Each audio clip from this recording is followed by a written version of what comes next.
Bonjour tout le monde et bienvenue au studio de Poche. Avant tout, je tiens à préciser que la vidéo d'aujourd'hui n'est pas sponsorisée. Mais aujourd'hui, je vais vous parler d'un produit que j'ai acheté et que je trouve super cool. Au passage, je l'ai acheté avec le fric des tipeurs si jamais vous vous posez la question. Quand je fais des vidéos en extérieur, comme les abonnés AstronoGeek ont pu voir la dernière à Pripyat, à chaque fois je me retrouve emmerdé par un truc, c'est que beaucoup de vidéos je les fais avec mon prompteur. Prompteur que je vous ai déjà présenté dans plusieurs vidéos. C'est un gros machin, plus ou moins professionnel, je sais pas si on peut appeler ça du matos professionnel, mais c'est encombrant comme du matos professionnel, et c'est un peu fragile, hein. Il y a un verre sans teint dedans, enfin bon bref. C'est chiant à trimballer, du coup je le trimballe jamais en avion, ni dans un sac à dos, ni rien d'ailleurs, parce que c'est ultra casse-couille, c'est volumineux, c'est machin.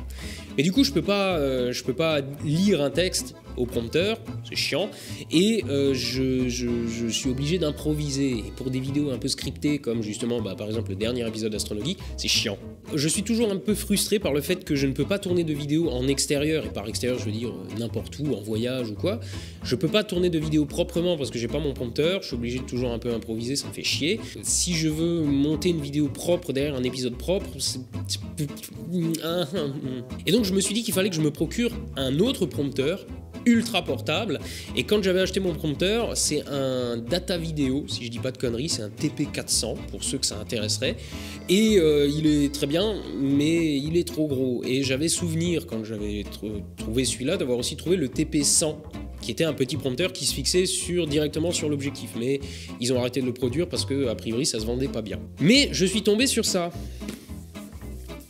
Ça, c'est Parrot qui fait ça. Alors, je suis pas sûr que ce soit la même marque qui fasse le drone. Je suis pas sûr d'un Parrot. Je crois d'ailleurs que c'est le modèle, pas la marque. Enfin, j'ai bien l'impression que ça n'a rien à voir avec le drone. Hein. Parrot, donc, fabrique ce téléprompteur ultra portable et il le présente comme étant le plus petit prompteur du monde.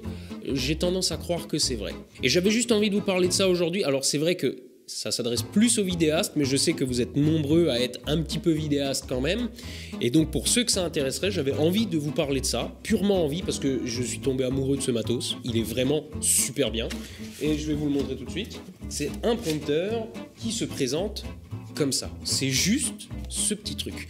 Ça coûte 80 €, je crois, donc c'est une somme, bon, d'autant que c'est que du plastique, mais c'est 80 € super utile, et je suis vraiment content de les avoir lâchés parce que c'est super bien foutu. Voilà, c'est juste un petit prompteur comme ça. Donc derrière, il y a une bague. Une bague qu'on peut mettre sur l'appareil, alors il y a le bouchon encore dessus, mais voilà, une bague qu'on visse sur le porte-filtre de l'appareil et on met ça directement sur l'objet. Je vais vous montrer d'ailleurs.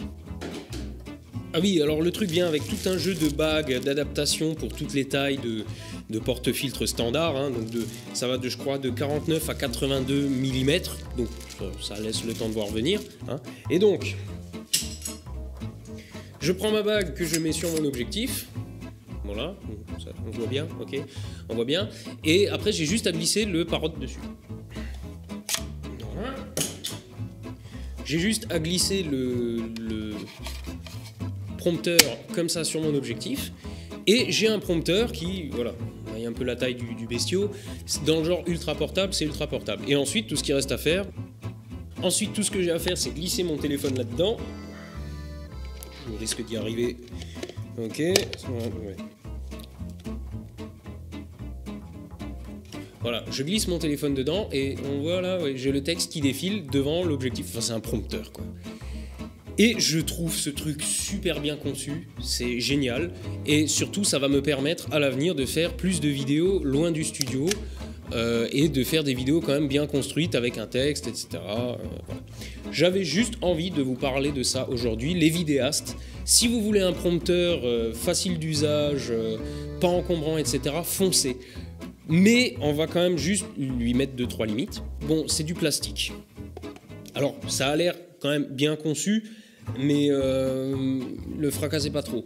Je dirais juste ça comme ça. Et deuxième limite, bon, il est quand même un peu serré comme prompteur.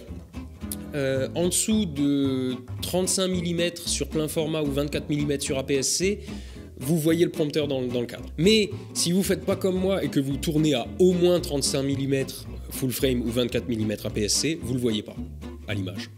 Il est parfaitement invisible. Donc pour ceux qui ont envie d'avoir des textes bien construits, allez-y sans problème. C'est Parrot qui fabrique ça. Je vais peut-être essayer de vous mettre quand même le lien dans la description, voilà. Mais c'est tout. Hein, c'est tout pour aujourd'hui, par la même occasion. Donc il me reste plus qu'à vous dire à la revoyure.